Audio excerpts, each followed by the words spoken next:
should announce it. We are now broadcasting. Yeah, I think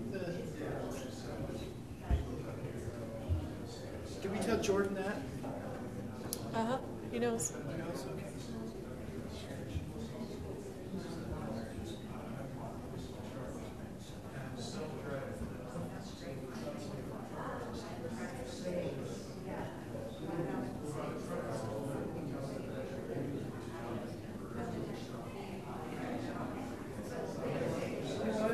Let's turn it off. We're going to keep it casual.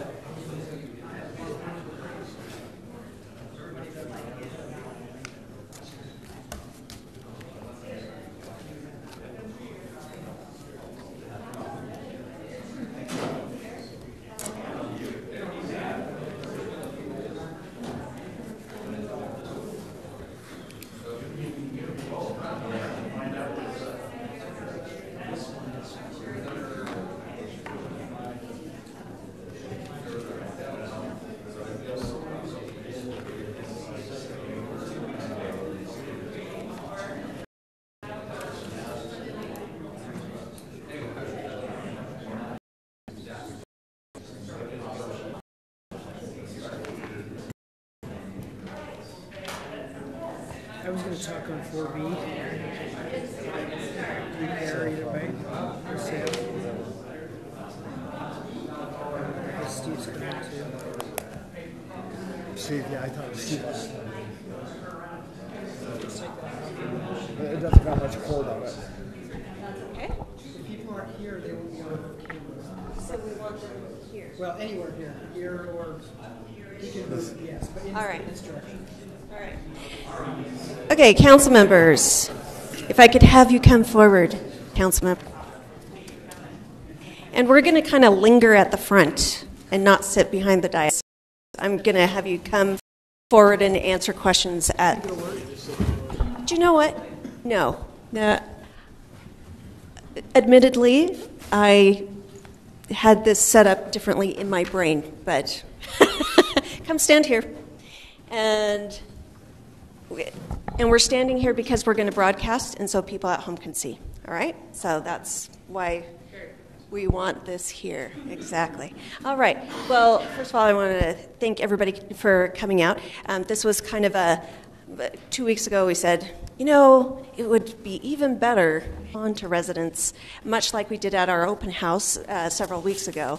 But with the change in how we are assessing, it's absolutely want to hear from our folks again. So just to recap, the changes that we've made since from the information that was out on the website, we are looking at doing something called the 369 plan for businesses. So we are having businesses categorized as small, medium, and large, not based on their square footage, but based on how many trips they generate. So a business such as a warehouse, because they don't have a lot of people coming to their business, whereas Fizz would probably be categorized, and in fact is categorized as a large business because they have more than 25 cars come to them a day, all right?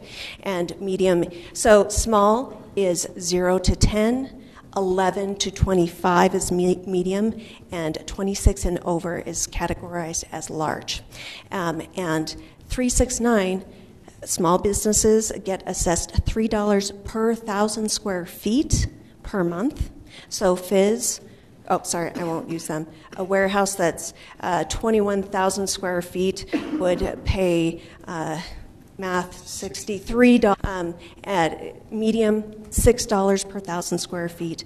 Large would pay $9 per 1,000 square feet. Your Fizz, that is going to be $18 a month for them. Obviously, larger establishments like Smith's, Bowman's, Fresh Market, they're probably going to be paying more than that, as you can imagine, hundreds of dollars a month. All right, so that's in general the difference with commercial. For we are still looking at public entities, so schools and churches, we still have them as getting feed as well, $4 per 1,000 square feet. So that's your average stake center would be under $100 if I remember that correctly. Those are the basic changes to the road utility fee. Now I'd like to open it up, and whoever would like to ask any questions, come up here and I'll lend you the mic and ask your questions, and are well-versed. Yes? This is what we're discussing. This is our starting point of what we're discussing, and we are still working the model. Right. Okay. All right. Questions? Ask any questions specifically. I see that you want to ask a question specifically. Come on up. Yeah, I was going to let anybody else ask a question first if they want to. Oh, you can get things. How about you ask one question? And then I'll sit down and let anyone else ask questions. There you go. And we can keep going at that if you'd like. Okay. So if the city's target RSL for the road network is 10, and page 35 of the LTAP report, which I happen to have printed out, in 2021, that's 5 years from when it was generated, for continuing with the existing allocation of funding, which according to the appendix is only $826,000, at that level, the RSL would be 10.3, so above the target value for the city. Why then do we need to have an increase of nearly $1 million a year when the study itself says if we keep on the current course, we're going to meet our target? Can we have a ringer? This is our specialist. I guess I should have said my name's Dave. Hey, I was talking with you a little bit via email today. So yeah, the minimum target that we want to shoot for the remaining service life for the street networks in town is 10 years. When LTAP came in, as they conducted their survey, their results were a 9.9 for Kaysville, which I think is phenomenal. That's also operating with a budget deficit. But to Mr. Saunders' point, if we were to continue spending the $1.2 million a year that we have been spending, that would get us by 2020 10.3. So in doing that, we also see an increase in our polling roads to 12%. So that's true. We see an uptick. But in my opinion, we're also losing ground as we see that overall average increase. We're seeing roads that aren't serviceable, roads that I can't get additional life out of. That number is increasing overall. So that's kind of the answer there. Yeah. Mayor, can I add something real fast? 10.0 is no target value to city staff. 10.0 is where we, would be a nice place to be. I really, maybe our roads aren't as terrible as everybody is saying they are. However, 10.0 is not where we want to be. We want to be much, much better than that. And LTAP recommends that is where a city should have a minimum rather than that's where you want to be. So not necessarily it's not a final target, destination for us, but you don't want to fall below that number. Also, the LTAP report clearly stated the dollar figures that we should be spending, and if I don't know if Mr. Saunders is alleging this, that we're fine, that the LTAP report is saying that we're fine, and that's not the case at all. We're vastly under funded as far as the LTAP report says. It says clearly what years.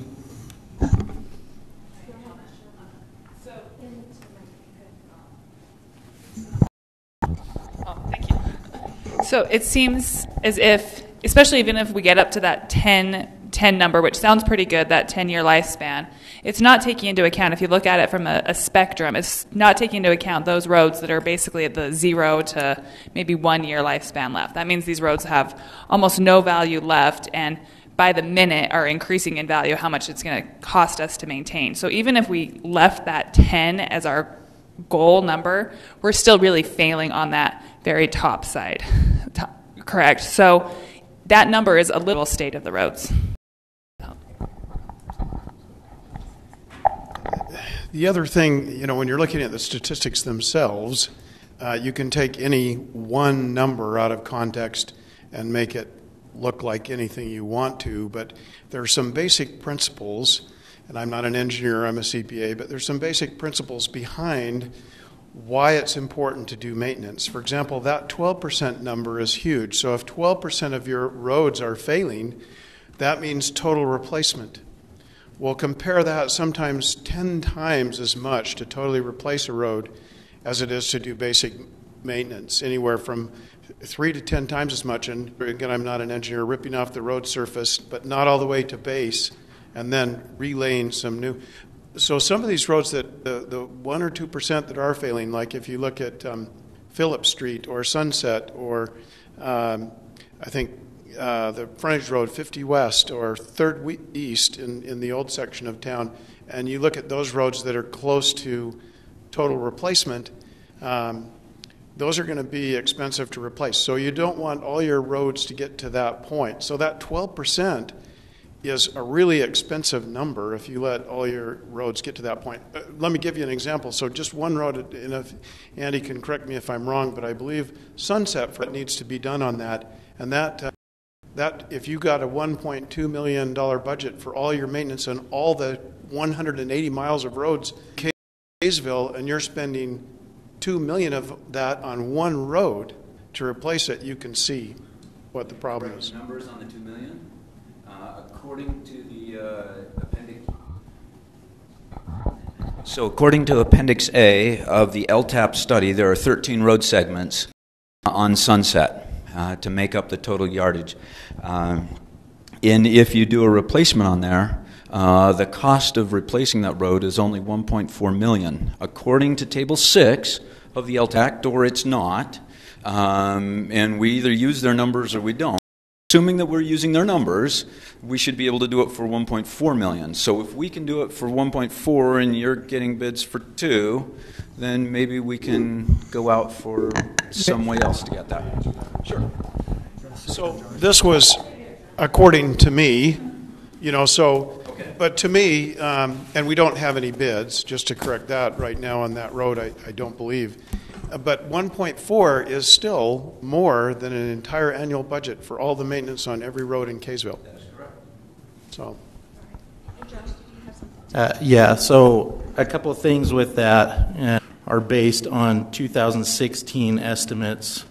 We're seeing about 0.5% inflation increase in construction costs per year, while our funding does not see a typical increase on a yearly basis.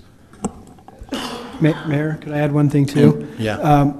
Every discussion I've been a part of that talks about Sunset Road has called for curb, gutter, and sidewalk as well. That's not taken into account on the LTAP study, as well as the purchase of right-of-way, which is becoming the most expensive part of any project we do in the city. We put in for funding for that road through the Wasatch Front Regional Council, and we used a $3 million number. We want to do curb, gutter, and sidewalk. If the priorities are asphalt, 1.5 might be able to do it. But we have a lot of residents in that area that would be very unhappy with a new project there that doesn't improve that road to where it should be. Yeah, so to that point, sorry, Mayor, widening Sunset to full capacity, if we're going to use Sunset as the example, property purchases from individuals, and there's other things outside of road costs that we probably wouldn't factor in the curb, gutter, sidewalk. But that 1.4 you can consider a best case scenario if we're not running into situations where, well, gosh, we've got some evidence by alligator cracking. We're going to have to excavate that, over-excavate out. Do we have to bring in a material, pit run and fabric, things like that? Is it just replace some of the road base? So there's additional costs where that 1.4 is. That'd be awesome if we could get it done for 1.4. Okay. All right. Open it back up to questions.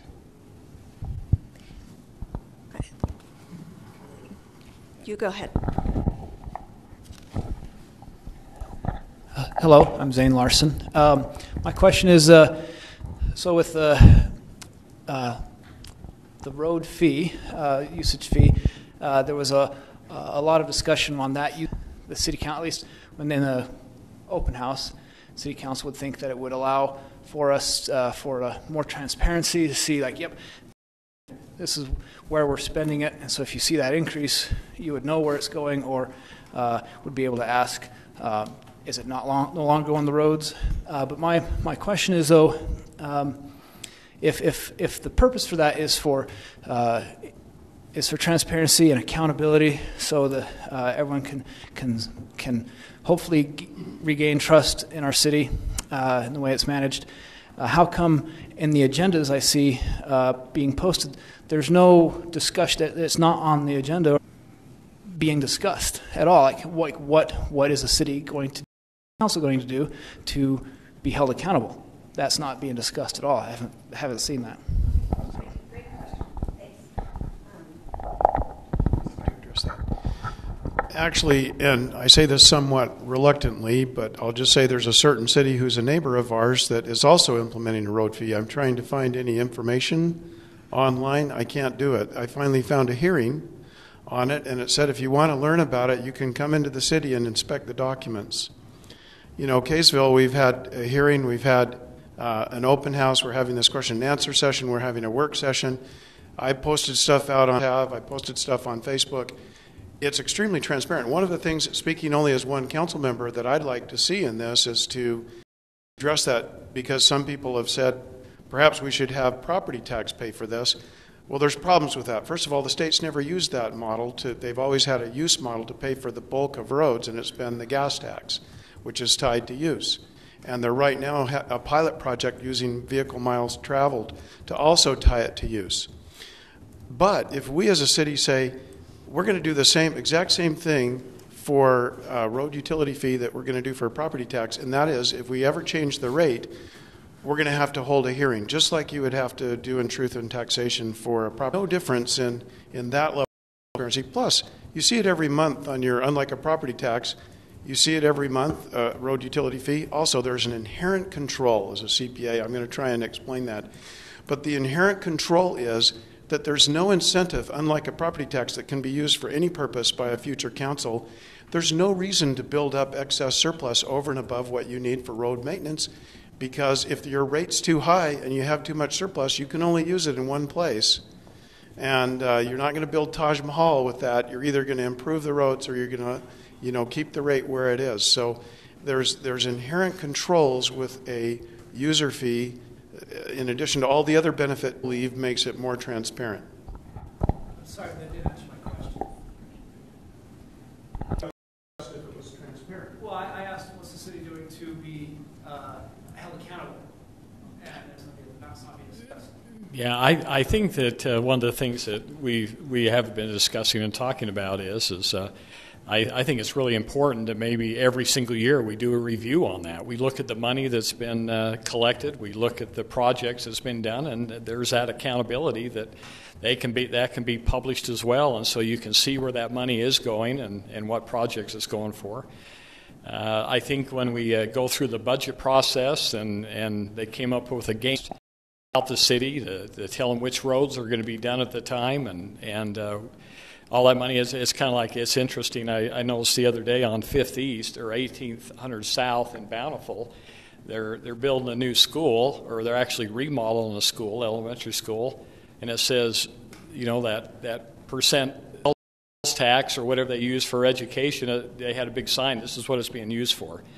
I think that I'm convinced that a fee is going to be much more transparent than property tax. Let me tell you that the big fear that I have when you go through a thing, when times are good, it seems like you're okay, but when times get serious about taking care of our roads, we need to have a plan, and we need to stick to the plan to make sure we just don't kick the can. It's so easy to take that money if it's just in the general fund and use it. I mean, when times get bad and we don't have that sales tax revenue, or it drops significantly, the city council and the city has to make some tough choices.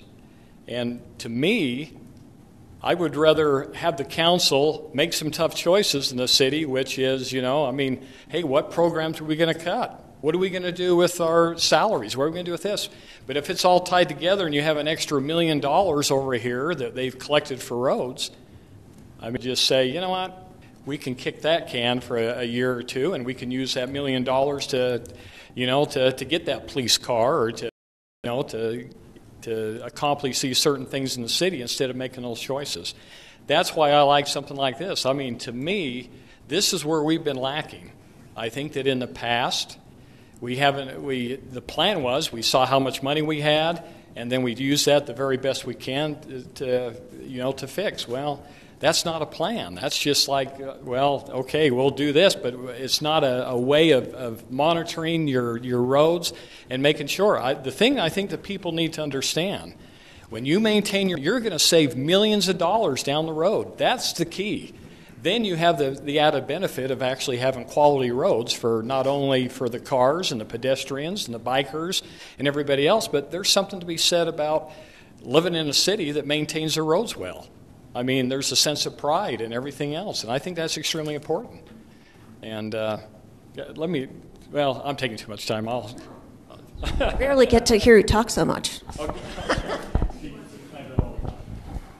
All right, Zane, I'm thankful that you asked that question. There was also another question you asked at our previous public hearing that I wanted to address. So first, to answer your question about what are we doing to be transparent and to be held accountable, I think they gave some great examples about transparency and showing where your money's actually going. I have some ideas for showing, that shows this is the roads that are being worked on and this is our plan, and we can, at the end of the year, even semi-annually, we can look at it and say, where are we at, where's this adjusted, and also at the fee we can implement. This is how long we have it, and then we reevaluate and decide how much more money will be allocated to it. So every single year there can be as much transparency and as much accountability as we enable, and that's our job. So we make that commitment.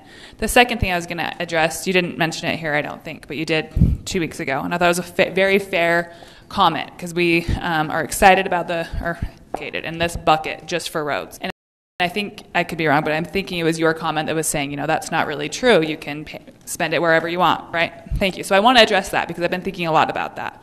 And to be fair, you're completely right. You are. There is a level of trust that comes with government because there can always be a change. Yes, there will be a public hearing and a notice, but you're right. It can always be changed. But hopefully we're showing through this process and gaining the trust that it won't be done in a process that is undue. We'll build this into the road fee that if there is a change coming, it will have a public hearing, there will be accountability had, and so yes, it doesn't guarantee that here and implement a lot of trust and accountability that we are held accountable for. So thank you for that question. I hope that answers. Just one more part to that, Zane. And, I think Councilman Page and Barber have added some things that are important to an annual review, and I would certainly support that too, and it makes sense because you want to know where you are and review every year. And Councilman Barber is absolutely right that, and you're right that a future council or this council could change their mind at any time. I mean, that's the way our government is designed.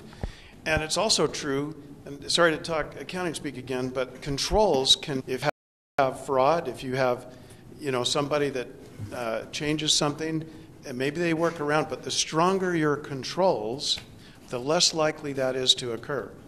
And that's the point I was trying to make is, number one, transparency is a great control to hold people accountable. If people know what their elected officials are doing, that in and of itself holds them accountable. The second part of that is you design something that's difficult to change and that has its own control within it. And that's what's good about the Road Utility Fund is it can only be used for roads. And so that dramatically increases tying that into what you were saying before. But basically it's idiot proof. Like when they had the little, I always used to leave my gas cap on top of the filling station when I was younger. I actually have better memory older in some ways now. But now they decided, hey, let's just put the thing on the gas cap so they don't put it up there, they don't forget it. And there it is, and you're going to put it right back on. And that's one of the beauties of these things, a little bit idiot-proof, that it's going to be much more difficult for a future council, not to say they couldn't do it, but to change the whole model, because they'd basically have to change the whole model as it is and say, let's change this whole thing and let's pay for it with property tax or something that we... All right. Come on up. We like answering the easy question. All right, this will be easy for you. Hey, my name is Scott Hershey, and when I was introduced to this tax, my initial thoughts were, well, where does the money come from for roads? Is it just part of the general money that's collected, and then it's divided into the various pots, from salaries to police to parks and recreation to roads? How is that done right now?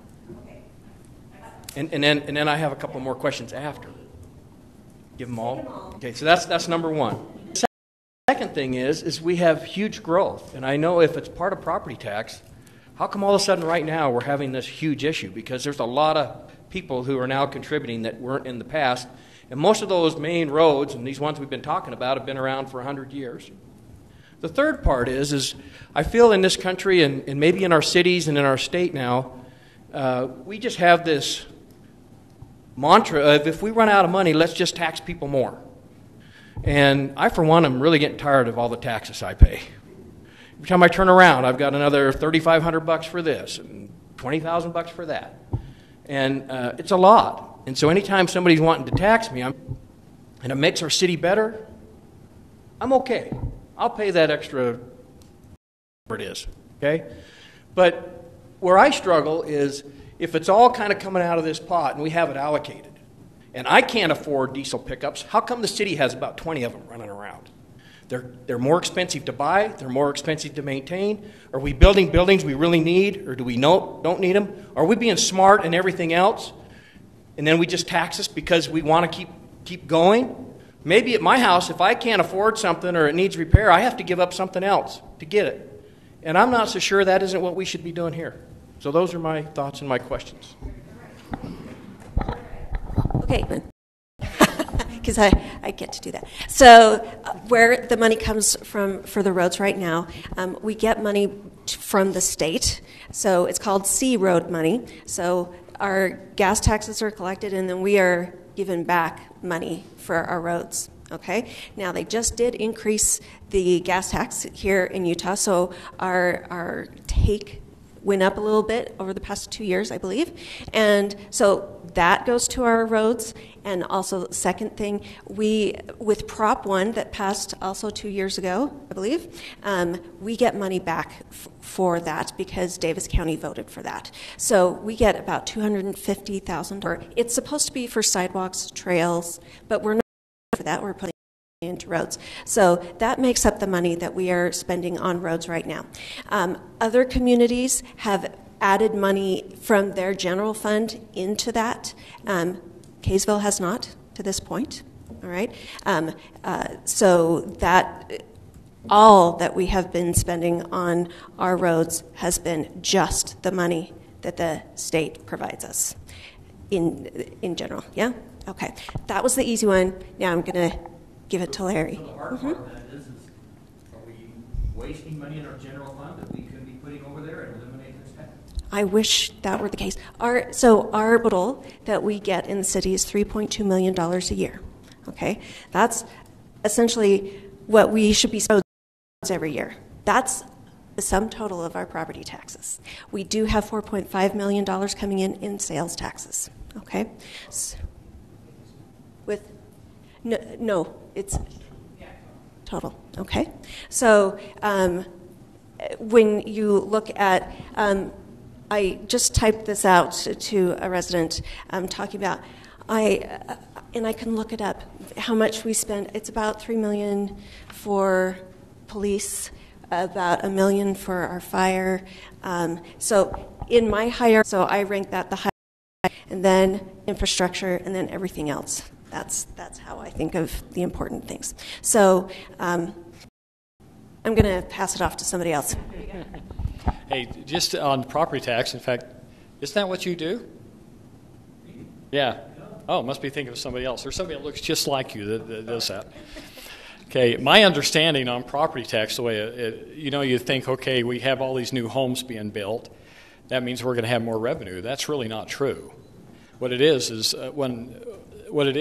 revenue neutral. If you notice when we had the recession and the prices went down, you notice what the county did. The home values raised the mill levy. So the cities get the same amount because that's what they're for. And if you have a whole bunch of houses, say your population goes up 10% a year, we don't get another 10%. Actually, everybody's property taxes goes down, the existing ones, so we retain that revenue neutral amount. There's something wrong with that because mine never go down. Well, mine did. I mean, I got 1,500 new neighbors and my taxes haven't gone down. Well, I think you have to look at the Kaysville portion. Yeah. Mine actually did go down. Yeah. About 4 years ago. Yeah, portion. I mean, Davis County raised their taxes, and so it really nailed us this year. You would think, though, with all these drivers and with this gas tax, how does the state, they look at resident count to how do they figure that out? How do they kick that back to you?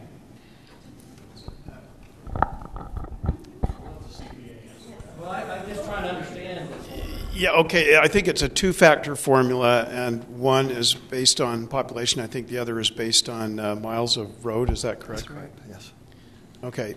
So the C Road funds in Kaysville, just by perspective, every community is a little bit different. Many communities in Utah, including Provo, who implemented a road use with this. Some cities have used their general funds who have a large commercial base, because far and away the largest source of income for a municipality, in Utah at least, is sales tax revenue, and then property tax probably second. So if you have a lot of commercial in your community, then you're going to have more revenue available. But the C Road funds themselves have not kept up.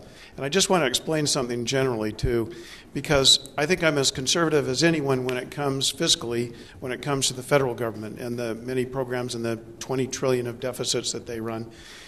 But years ago in Utah, and I'll just use another example of water, which is going to be the next shoe to drop that's going to make roads. You look at water projects, the Central Utah Water Project, for years the federal government pumped billions and trillions of dollars into building water infrastructure in the United States. That is gone. Over the next 20 or 30 years, we'll need to spend $30 billion, $18 billion of it, to replace 70-year-old aging water mains. All that's going to be on the backs of Utahns because the federal government's no longer paying. The same thing happens at the Utah legislative level, where they want to keep a tight ship and state down, we have to balance our budget every year. We're not like the federal government. We don't run deficits, so at least we get that part a year. The state has the same thing. We want to keep taxes the same. We want to be conservative and go home to our constituencies and say that we've lived with less.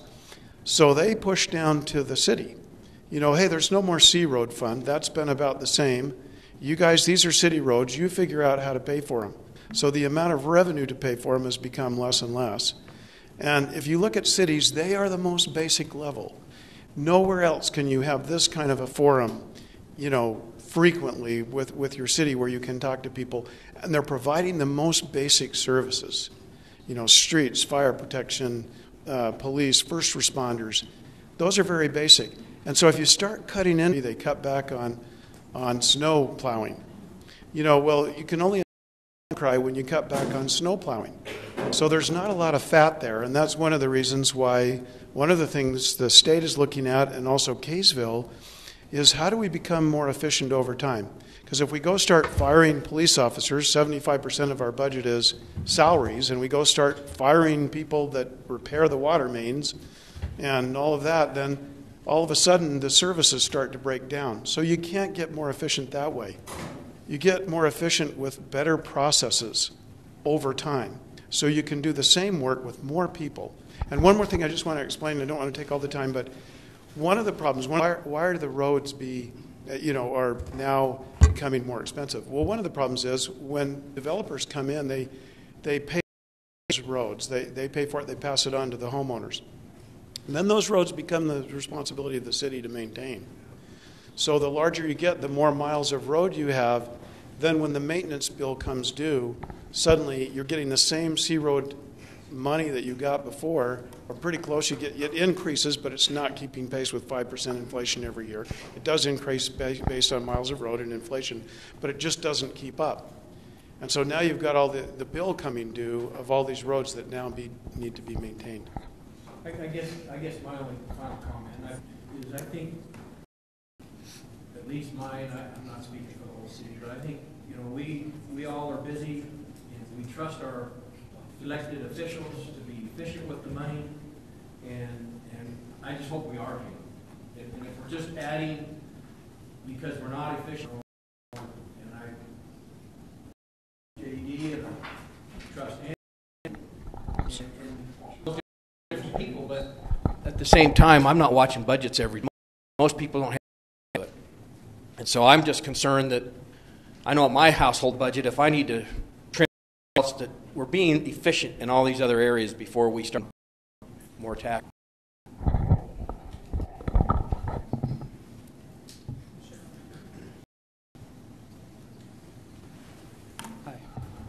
My name is Todd Jones, and I own the Kaysville Plaza, which is just kitty corner to this. We have about 14 tenants in there, and my concern is for them as well as the property value. I built that in 95. The rents today are lower than they were back in 1995. When we have a downturn, the tenants struggle. They barely get by. My philosophy, or what the pitch that I'd like to make is, as a city, we want to attract more businesses that create more sales, which have way more sales tax than we do, so they have a lot more money to spend as a city. And I'm afraid that the tenants that I know of, that I deal with in my complex, if we burden them with higher taxes and more fees, they might leave, which ultimately reduces sales tax. And it's a compounding effect where we actually don't get more money in the end if we chase away businesses. Kind of what's happening on a federal level right now. The taxes for businesses was reduced. We're seeing businesses come home. And in the real world, businesses compete with other cities. And if it's cheaper to go open a business in Farmington or Layton, then I think let's not hit the businesses as hard. Let's protect them, encourage them to stay in Kaysville, come to Kaysville, and maybe, I know we have to have money, but maybe we can spread it on a broader. When we moved here 25 years ago, the pitch was this was a residential bedroom community. And it is, and it's a lovely community. We love it. But there's a cost to that. If you don't have businesses and it's a residential community, you have to pay a little bit more as a resident to provide the services if there's not businesses to cover that. So that's my pitch, and I appreciate your time.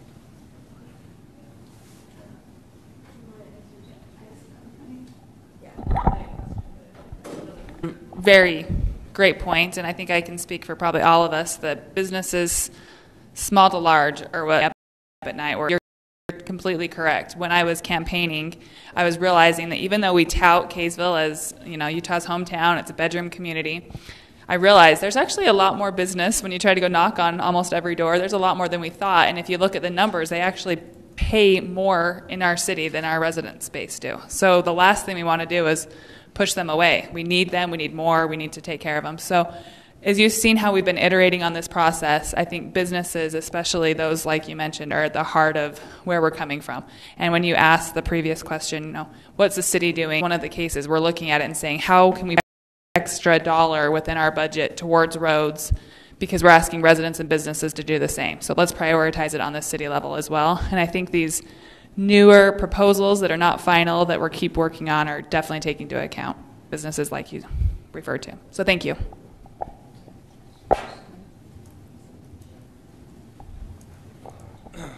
It depends on what topic we're talking about here. I've heard that there are some questions about budgeting. Who had the budgeting questions or question about the books? Was that you, sir? Scott and a couple other guys. If I can take a moment here. Sorry I was late. There wasn't really an invitation on this. Over the last several years, as I've paid attention, and I wish I was here to hear the sentiment of all your comments, so you're just going to get the sentiment of mine. I apologize if that doesn't resonate. But over the last several years of what I've observed, I remember standing at this very microphone probably 4 or 5 years ago and asking the same thing, the same sentiment that I heard you make, Mr. Hershey, of are we running as efficient as possible? And I recall asking, is there not a way to take 5 or 10% and cut back on what we're doing? And here I am now, Wild Horse Adams, I guess, if you want to call me that. But I do have some thoughts, and I do think that they're productive, are not so much relevant to this fee idea. As I go through the budget, and keep in mind, I'm not a CPA. Jake is. Maybe Jake could help. And even on top of that, James Hansen is a Weber State instructor in accounting. So what I see, in my layman's opinion, is I see a road fee that we charged on building permits that used to be prior to 2013. So every home that gets a permit, there's a road fee, it's an impact fee, and there's a park and rec impact fee, a water impact fee, all those sorts of things. In a quick nutshell, impact fees are restricted funds. So you don't just get to spend them wherever. But the point I'll make, $2,800 prior to 2013. And then you look at 2013 to now, at least on the west side of Kaysville, and all the growth that has incurred, and all the roads that are blowing up and that are not built to capacity and are not able to really handle the loads. We now, 2013 and thereafter, we charge $550 now. So a $2,200 reduction, about an 80% reduction in the building permit fee on the road item. So I wish I was here back then. I've had some explanations that the bridge was part of it. You have to develop a very extensive study for your impact fees to justify them on future growth. They have to be built, they have to be spent to expand a roadway because of the growth. That money can't be used for maintenance. But I believe I could have made a solid argument that it could have been used. So there's quite a bit of money there we're lacking. Layton City still charges $2,800. We have the fire station bond never sunsetted, so there's $400,000 to $500,000. Not police. Let's not get the buildings mixed up here. The fire station bond never sunsetted, so there's $400,000 to $500,000 there. I wonder if that could be reallocated and put towards roads. We have $450,000 set aside for this old City Hall building over here. In the general fund, we have $3.5 million in the unassigned category. You could maybe call that retained earnings, call it surplus, define it how you will, but the state only requires us to keep 5% of the general fund on hand at any point in time. The $3.5 million is 24% of the general fund. So my argument to you folks would be, where would you like to see your money go? Where would you like to see the current surpluses go? I believe there are quite a few. There are some loans. There's a fire truck. There's a Vector truck. There's the Smith's property. And they equate about, I don't know, let's say on an average of $600,000. And so my view of that is going to release some pressure off of the general fund. And those monies, could we direct them towards the roads? Could we save some of the burden that is being looked at by the council and save some of those burdens from being put on your back? And could we take some of the increase we have now and use it? A quick example, before the tax hike, we had around $1.7 million in the unassigned fund. Now post-tax hike, just 2.5, 3 years later, $3.5 million. So we are escalating on an average. We're trending up about $600,000 a year in that general fund unassigned category. To me, that looks like an income source.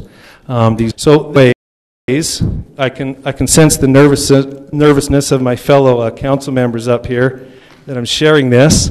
But there are some ways, I believe, that we can take a cold, hard look at where we're at, and then after we've done all we can do, and these are the exact words I said from that microphone 5 or 6 years ago, I said, after you've done all you can do, I guarantee you this city will do what they can do. But I think we need to show you guys that, hey, we're willing to perhaps set aside some of the wishes and desires and wants that perhaps some of the staff or council would like to see. Maybe a new city hall.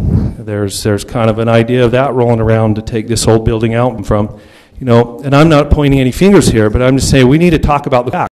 We need to get everything out on the table. We need to decide what are your priorities as citizenry. Do you want to see your core level 1 infrastructure needs taken care of? Or do you want to see perhaps new fire trucks, new city halls, and those kind of things? Whatever you want to see is what's critical for us to know. But I believe there is a way to take a cold, hard look at these budgets, where we're at, and, you know, like, there's currently, from what I'm seeing, over $2 million in the road impact fee money account. So keep in mind that's dedicated funds, but couldn't that go towards, say, Sunset Drive and Shepherd Lane? They need to be $2 million in that fund too. So there's money there. I encourage you all to take a look at it. Books clear back to 2012 in my bag. I have all the budget books. But anyways, I'll spare you any more. I can talk afterwards if you like. And, sir, you had a question. I think we've got 5 more minutes, so come on up and we'll try to answer your question. My name is Andrew Aguilar. I just have some, I guess, comments and questions written down here. First of all, I'd like to know if there's a timeline proposed for this. Have you given that any thought? When you're going to start this project and when you plan to end this project? A price tag for the total project yet, or close to it. An end date, an end fee. You know, when is this $8 going to end? You know, because you don't call it a tax, call it a fee, but I think everybody knows once you add something to us, you don't take it away. It never stops unless we hope it would stop, but very seldom do they ever stop. The other thing is, for the future repairs, is there any thoughts of if you do get to the end game and you're able to pay for this fees, maybe collecting a lesser reduced amount of money, maybe 2-4 earmark for this project, so we don't have to go through this again, and that money would be accumulated for future repairs. I don't know if all that falls into place. And finally, the 200 North. I mean, is that owned by Kaysville, or does that belong to the state? If the state owns it, how much are they going to cough up? If we own it and have to pay for them repairs, how are you going to collect money from all these 18-wheelers that are constantly rolling up and down 200 North all day long, putting tons and tons and tons of weight on that road? And so, and the other thing finally is people on fixed retirees, people with large families, maybe small families with small incomes. How are you going to figure all this out? So you look at the deal real quickly. I'm not really a proponent of the fee. I'm sorry. I'm not. All right. Okay. Okay. We've got 4 minutes. That's a lot of questions to answer in 4 minutes, but let me try to explain. We can run over if needed. This is pretty important. Right now, there's a bill, SB. It's not 120. That's the other one I've kind of forgotten. 156. That really revamps, acknowledges that some of the funding sources for roads are going away because of electric cars and more fuel-efficient cars and even electric semis and all of that. So as that funding goes away, the state's looking at a new use model. So it's very possible, you know, nothing's ever set in stone. We have the immediate need now because if we don't maintain roads now, it's going to get far more expensive in the future. So we can't wait for the state to increase revenue, but that's possible, and in that case then the fee could sunset, or maybe some other model takes its place, or maybe cities can use what the state did on vehicle miles traveled, which is a more fair way to allocate that fee. So that could change. But so one Kaysville resident, and maybe businesses, I'm not sure if that's different, but for one garbage can, the first garbage can you pay $11.50. So for a household, this is $7.85 a month for roads. But just like garbage needs to continue to be collected, roads need to continue to be maintained. So until something else replaces that gap of revenue that needs to be made up, then it would continue. And it would be adjusted, but because of the way the road utility fee is structured, it can only be used for roads. So there's never an incentive for this council or any future council to raise the fee more than you absolutely need to maintain the roads. The question on timeline is a fantastic question. This fee obviously will, whatever we decide, will take time to implement. I've heard July was when it would be implemented. And the timeline, and Josh can maybe speak to this more, is we're already prioritizing taking whatever money we do have, extra money that we already have within our budget, and putting that to work right now, which I think would be great to get some more information distributed about repairing our roads, and then with the plan of when this extra amount of money comes in, here's where we're going to categorize it and put it to work. Anything else on that, Josh? Is that? No, that's exactly right. So any funds that we can find access to, we want to utilize them in a more strategic manner, plan better, and use better practices in. I think what I would say in response to that, and your question about the pressure put on those with fixed incomes, but first of all, before I do, a few minutes, we can go. We've been late for City Council several times, right? Just nobody feels pressure. The response I would have to that is that what I would like to see us do is to see us put as much pressure as we can on our current budget. And maybe I didn't. I think that's the sentiment I'm trying to deliver. Is I believe there are things here, and can we put the pro, not allow stuff reapportioned, to other areas. Maybe take a cold hard look, because I think really first and foremost, at least for me anyway, aside from emergency services, the one thing I care about the most is infrastructure.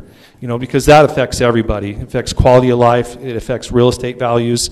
It affects the way the city appears to people. And I don't really think that we've got to go and take it out of everybody's pockets first. That might be down the road, but I think there's a way now, especially those with sensitivities to those on fixed incomes. We need to. I don't know if it was talked about earlier. I proposed that we have an appeals body for this. And I don't know, but it's very complex. But I'll. All right. Thank you so much for coming. And I didn't mean extra time for me. I think you got I'm sorry. We have to start our council meeting. I thought it was for you to comment, and that is fine. Okay. All right. But we are here. We are glad to. I received emails. We'll respond to emails. You can talk to any of these council members personally, and we are more than glad to listen to you. And it's going to be discussed in our study session today, but it's not going to be voted on today. It will not be voted on March. It might be March 15th, but that's only if there's a consensus on council. So stay engaged. Continue to feed your ideas, council members, and they would love to hear from you. Thank you so much.